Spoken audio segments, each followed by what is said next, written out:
Les amis, ce matin, nous avons prévu une émission avec de grosses surprises et avec que des trucs qui font un peu flipper. Ouais. Vraiment, on a tourné l'émission sur le côté Halloween un peu flippant. On va commencer tout à l'heure avec un gars qui va venir nous voir qui fait de l'urbex.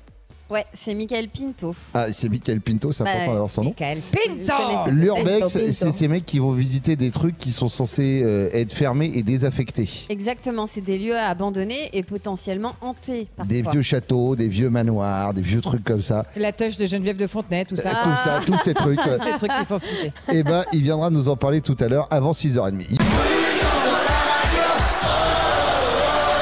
Allez. Les amis, dans quelques instants, on va voir Michael Pinto. Il fait de l'urbex.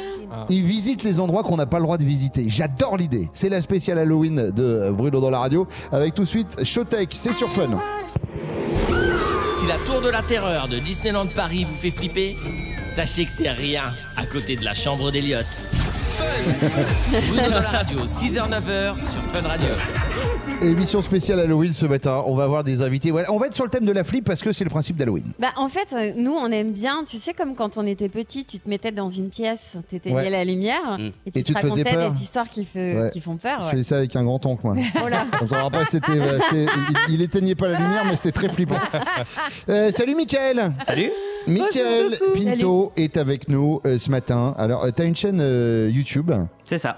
Qui s'appelle Explorers. The Explorers, ouais. Et en fait, tu fais de l'urbex. C'est ça. Est-ce qu'on peut réexpliquer aux auditeurs de Bruno dans la radio, ce qui ne connaissent peut-être pas, ce qu'est l'urbex? Ok. Alors en fait, l'urbex, donc qui est aussi appelé exploration urbaine, c'est tout simplement le principe d'explorer des lieux qui sont abandonnés, qui sont désaffectés depuis pas mal d'années.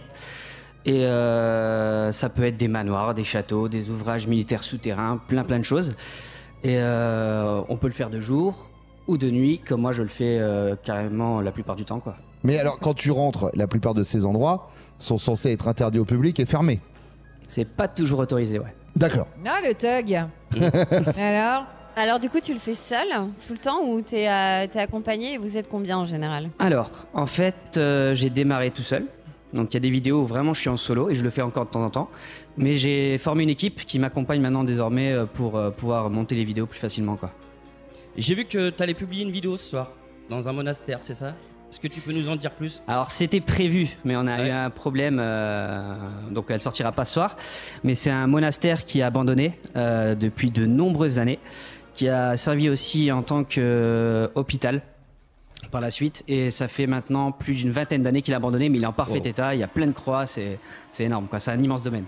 Elliot. Et raconte-moi, t'as trouvé des trucs de fou parfois, des objets, des pièces d'or ou des personnalités genre Faudel, tu vois, qu'on a. Tu l'avais? Ah, t'es là. Alors Faudel non, mais beaucoup de documents. Ouais. Jusqu'à 1890. Ah, c'est pas mal. Vieux. Mais beaucoup de documents. Moi, je n'ai pas trouvé d'objets, si ce n'est vraiment des boîtes de stock d'armement militaire pendant la Seconde Guerre mondiale. Avec de l'armement dedans? Non, c'était vide. Ah d'accord.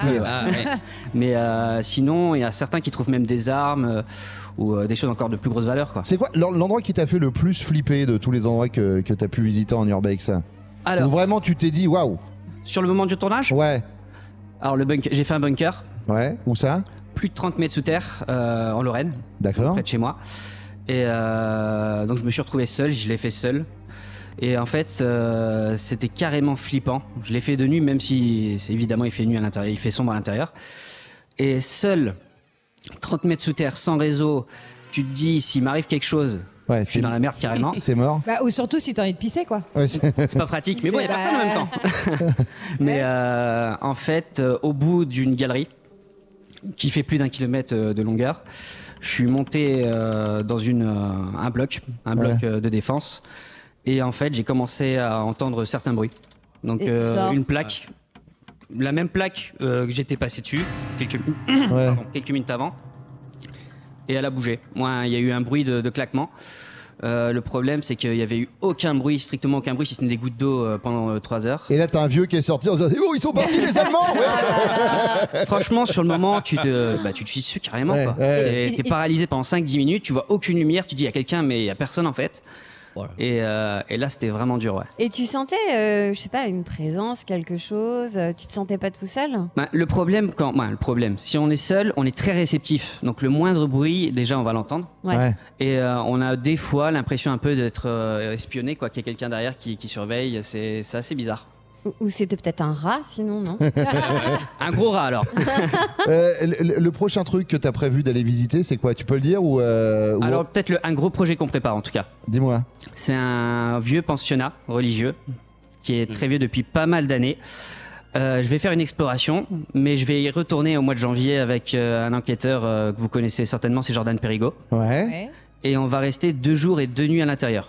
Le but est de capter tout ce qu'on peut capter, et la personne qui gère ce lieu nous a fait savoir que l'ambiance était assez pesante. Ah ouais? Mais t'as déjà vécu des trucs paranormaux? Est-ce que tu crois déjà au paranormal ou pas? J'y crois, ouais. Je suis assez rationnel, donc pour moi, le moindre bruit, c'est pas forcément paranormal. Je vais rester rationnel, ça peut être le vent, un animal parfois. Mais est-ce que t'as déjà été confronté à un truc où tu dis, alors ça, je sais pas. Pas sur le moment. Mais au moment du montage, on repère certains sons qu'on n'avait pas perçus lors du tournage. Et j'ai réussi à avoir une voix. J'ai un mot qui est assez flagrant en fait sur le coup, c'est sur la bande d'origine. Je suis devant un sanatorium en Belgique, je filme la façade et là on entend une voix qui donne un mot. Et le mot c'est assez quoi? complexe à décrypter, et en fait ça serait a priori du russe. Du russe? Russe. Ah, de la langue russe. La langue russe. Le mot, c'est pas du russe. Parce que c'est pas un mot. Sinon, c'est... Mais ça donne quoi le mot? Alors, désolé pour les Russes, mais c'est robotier. Ah oui, genou. Travail.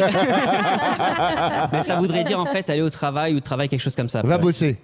Un truc dans le genre. D'accord. Ah ouais? Ah, c'est flippant, hein, vraiment. C'est peut-être quelqu'un qui sur le bossait coup, c'est là-bas. assez flippant, ouais. Allez voir la chaîne des Explorers. Voilà, c'est une équipe de Laurent qui est passionné par l'histoire, du patrimoine. Et t'as fait des trips à l'étranger ou pas? Pas encore, mais on adorerait la partir à l'île de Poveglia. C'est où ça? Près de Venise. D'accord. C'est une immense île. Avec en fait c'est 2 îlots qui sont collés. Ouais. À l'intérieur d'une c'est plein c'est des sanatoriums. D'accord. Donc là les gens venaient en fait un peu mourir. Pour se soigner, ouais. Et en fait de l'autre côté de l'îlot, c'est un entassement de cadavres, tout simplement. d'accord. Qui sont... Sympa, très sympa. Tu sais quoi, mais c'est bien d'attaquer l'émission avec ça, je trouve. Mais tu connais pas Pattaya, je sais pas, part en Thaïlande avec des pâtes. C'est fun, mais il n'y a pas ce genre de choses, quoi. Michael Pinto est passé nous voir ce matin. Mille merci. Merci Michael. beaucoup. C'est un truc qui me fait vraiment kiffer, ça, le délire de l'urbex. Ah, mais ça fait flipper de ouf. Je pourrais faire ce truc.